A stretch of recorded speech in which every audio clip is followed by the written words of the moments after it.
How did I get into global mobility? Well, as an American living in the Netherlands with a Dutch husband, I was naturally drawn towards the international communities with my friends and with other organizations that I joined and was involved in, starting out with volunteer work and eventually moving to working for a DSP on the road as a field consultant and moving further into the global mobility space until I was hired at Unilever in global mobility. So by the time I found myself in a global mobility situation, I was already working in immigration for over 7 years. At the first major relocation I did was actually a family of 4 going from the Netherlands to Brazil. The thing that you may not know about me is that I speak Portuguese as my first language, which did come in handy. But there was so much that I learned. And that was probably the most eye-opening move that I've ever done, because it was for a family of 4. It required schooling for the children, placement for the spouse, home security, and additionally security on a daily basis for the primary, and an armed car and things of that sort. So it was as extensive as it could have been. So in my career, I learned by trial by fire, and that was the best example of that. Right. So basically, I started my career in 2010 in the HR function, right? Then ready to explore the vast possibilities that laid ahead. And when I started in 2010, I started in the talent acquisition function, then slowly moved within the organization to the immigration, which is called Global Immigration Management Services, which handles the immigration needs for the complete firm. Right. And from there, after handling several years of immigration portfolio, I also had developed a keen interest in terms of the HR techno-functional nuances. So with a keen eye, in terms of for innovative HR technology systems, I leveraged my experience of global mobility. So this HR technology in ensuring smooth transitions of employees from one country to the other. Right. And with an astute understanding of the immigration requirements and also my proficiency in leveraging the HR technology, that helped me shape up my career in terms of global mobility. And because I understand the intricacies of operations as well. And from operations, if we have to move from strategic level, so you have to basically fork your mobility knowledge and as well as the techno-functional knowledge of it. Right. So that's how my career has been so far. It's both techno-functional and as well as the global mobility. Well, I think that it's very important to keep yourself updated with everything is happening. Right now, things are changing very, very quick, as you know. It could change, used to be, like per month. Now it's changing by the hour. There are so many restrictions in travel-related issues that we need to be aware of. Changes in immigration, changes in taxation. That's something that you need to be all the time updating yourself about it, and also to be creative and use all the innovation that you can in this age, because it's very important. So I think for someone who's interested in getting into global mobility, it's really about expressing interest in those specific skill sets that someone needs to handle a population of employees that are expatriates or international assignees. A lot of companies don't have a mobility department, but they do need someone who has that unique skill set or interest in handling expat assignments. So I think asking those questions, being inquisitive, showing what knowledge you do have when it comes to assignees or expats. And if you don't, find ways to learn. There are opportunities for webinars, education sessions, certifications.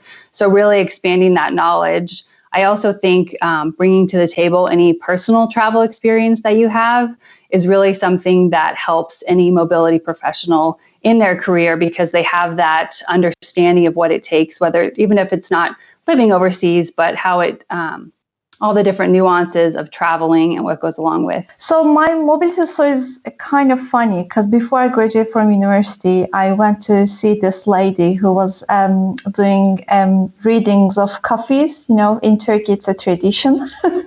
And while she was doing the coffee ground reading for me, she was explaining my future job, and it didn't make any sense. But she was saying that I was going to work with international organizations, like different parties who are going to kind of assist in different countries. I was going to work closely with the authorities in different countries and with the consulates, with embassies. Like, she was explaining all those bits, and it didn't make any sense to me.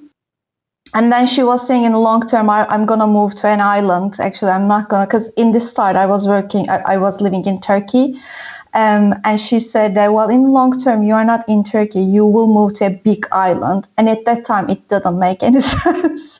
But apart from that, actually, what happened is I applied for a very different role in one of the big fours, and they invited me for an interview. And during the interview, they started to talk about this role. They started to explain the global mobility, what it means, and the market, and all these different aspects of global mobility, and the team in Istanbul office.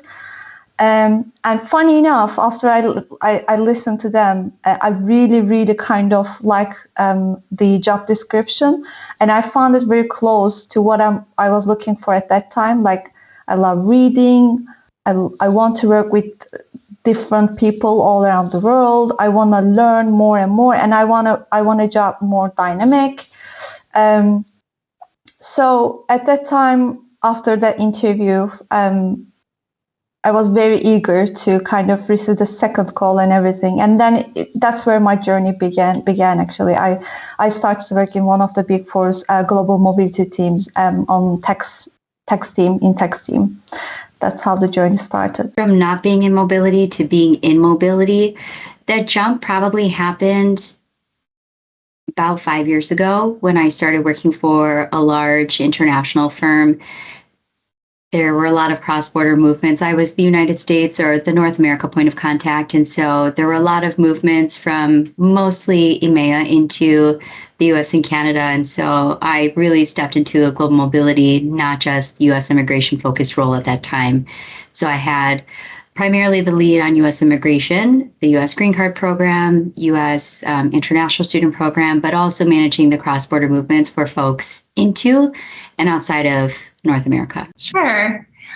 So I actually started my career in HR as a generalist position, and I found myself wanting more of a global or international aspect. So I went to teach English for 2 years in Spain, which is one of the reasons I'm back here now.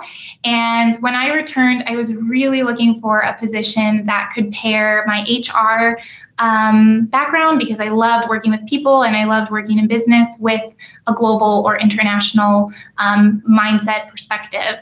And that's how I found myself looking for roles in the global mobility space. And I was lucky enough to find one that matched my experience really well. And I've been passionate about the space ever since. So I think like many of us, I had never heard of global mobility relocation. I didn't know what it was. And when I got out of college, I knew I wanted to work in a business career, but I also really wanted to help people. So I went into HR, actually started in recruiting, and recruiting works really closely with the relocation function. And I was in my 20s, and the relo function looked like they were having a lot more fun than we were in recruiting. And so when they had an opening on their team, I joined them. And 20 years later, here I am. So it was unexpected, I think, like for many of us, but just really enjoy the work that we do. Getting into global mobility is always different. I think all the stories I've heard are different. So basically, some people say it was by accident. They don't even know what they were signing up for. Sometimes it's from tax, from immigration, from vendor side. So it's really different. Mine one was actually through Russian language, which is quite surprising. might sound surprising. I was studying Russian literature and linguistics and business communication at the university. And I was looking for a job basically with a Russian language knowledge requirement and a couple of other skills and experience I had that time. And the company that I mentioned that I started to work with was looking for someone with Russian, because when I was supporting the global mobility function, I was responsible for Europe, Ukraine, and Russia. So it was important to have someone who is able to communicate in English and in Russian as well with the both zones. So it started with Russian, and then it grew into global mobility, and then now it's clearly global mobility itself.